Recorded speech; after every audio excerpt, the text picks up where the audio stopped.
પર્યાવરણ, જેના અંતર્ગત હું વૃક્ષોનું મહત્વ અને વૃક્ષારોપણ વિશે મારું મંતવ્ય રજૂ કરું છું.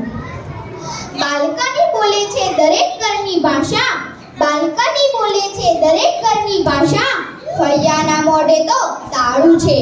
એસીનું બિલ એ બીજું કંઈ નથી, એસીનું બિલ એ બીજું કંઈ નથી, બસ ઝાડ કપાઈ ગયાનું ભાડું છે.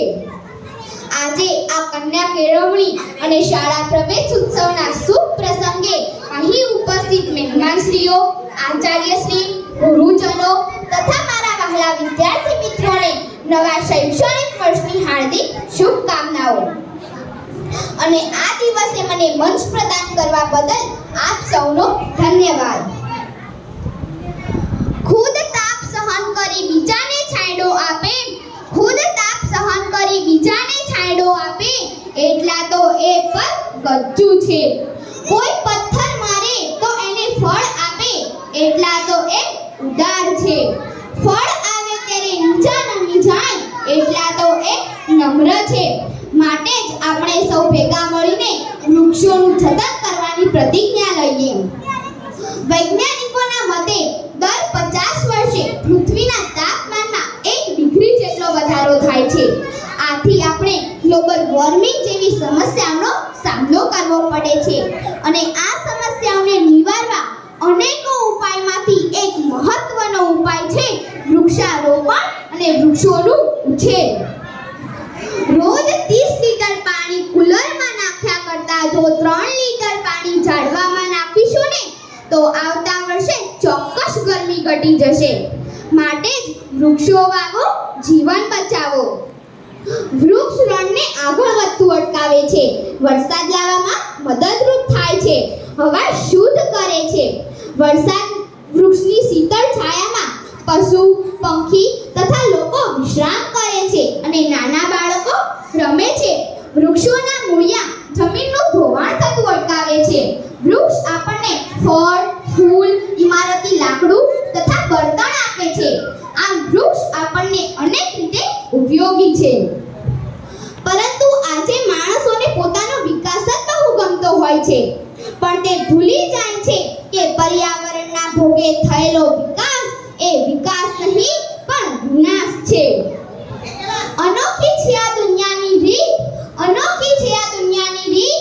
વૃક્ષ કાપીને બનાવે છે કાગળ અને પેન્સિલ, અને એ જ કાગળ પર પેન્સિલથી લખે છે વૃક્ષો બચાવો.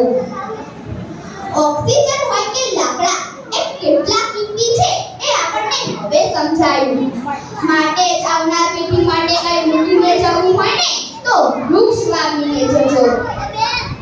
જીવનમાં જરૂરી ક્યાં લાગી છે હવા કરી. વિના ઓક્સિજને કોરોનામાં માણસોને મરતા જોયા છે દી. મૂલ્ય થયું વૃક્ષોનું તેદી, મૂલ્ય થયું વૃક્ષોનું તેદી. ઘણા વર્ષો પહેલા આપણા દેશમાં ગાઢ જંગલ હતા. જંગલોમાં અનેક જંગલી પ્રાણીઓ વસવાટ કરતા. જંગલોથી પ્રાણીઓનું અને પ્રાણીઓથી જંગલનું રક્ષણ થતું. જંગલોથી વાતાવરણમાં ઠંડક રહેતી, હવા શુદ્ધ રહેતી, પુષ્કળ વરસાદ વરસતો. આમ જંગલો આપણા માટે આશીર્વાદરૂપ હતા.